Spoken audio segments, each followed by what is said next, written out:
What if the things you want most aren't really what you need?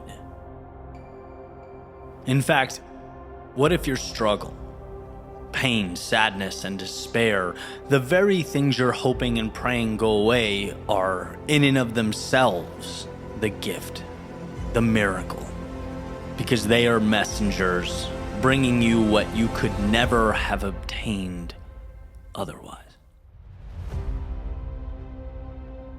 My friend Logan sent me a note the other day, quoting letter 5 of Letters to Malcolm, chiefly on prayer, from C.S. Lewis.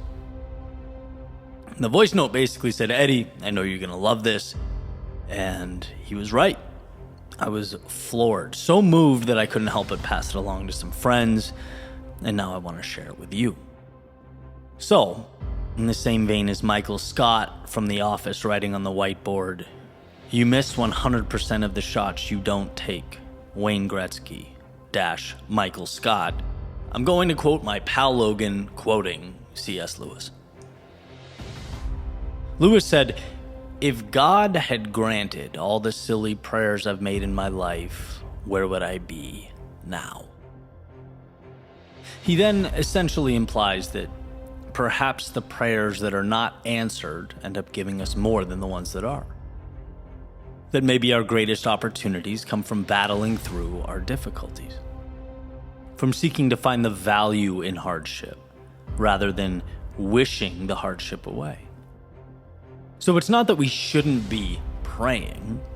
It's that perhaps we should be asking for not shortcuts or a shelter from the chaos of life, but the wisdom to identify life's necessary lessons.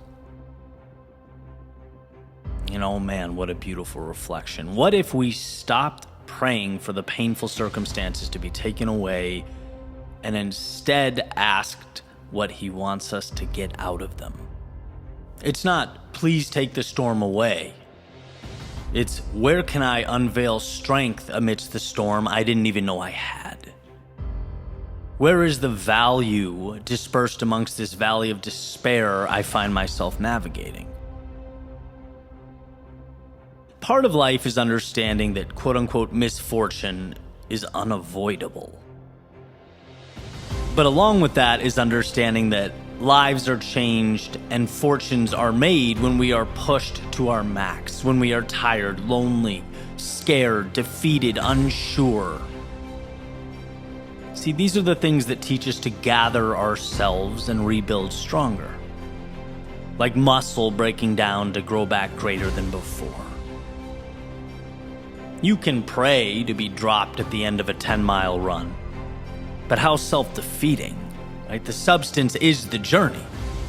It's hurting and finding a way to go on. It's doubting whether you can hit your target and learning to trust yourself. It's running by people on the beach, beer in hand, relaxing and knowing that in this moment you chose to be different. How insane to pray those things away. They are the miracle. It's asking to skip the movie and arrive at the credits, to skip the book and wake up when the story is resolved and it's time to place it back on the shelf. Our power is derived from our pain, our discomfort, so perhaps when going through it, we remind ourselves what it will all come to mean.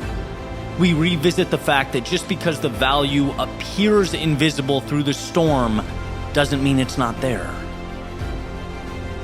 We just tend to see it later, in the rear view, when the dark clouds are behind us, when the turbulence has died down, and we can now reflect on what stares back in the mirror. So here's to reframing those stories we tell. To not seek to wish away the obstacles, but to seek guidance, understanding, and wisdom in getting from them that which makes life worth living. Here's to going where most don't dare go in order to emerge with what most don't have. Here's to living life with eyes open, To understanding in our despair exists the seed that will become our greatness, our joy, and our triumph. Change the way you see the dragons of life, and you will simultaneously, with each swing of the sword, become capable of slaying them.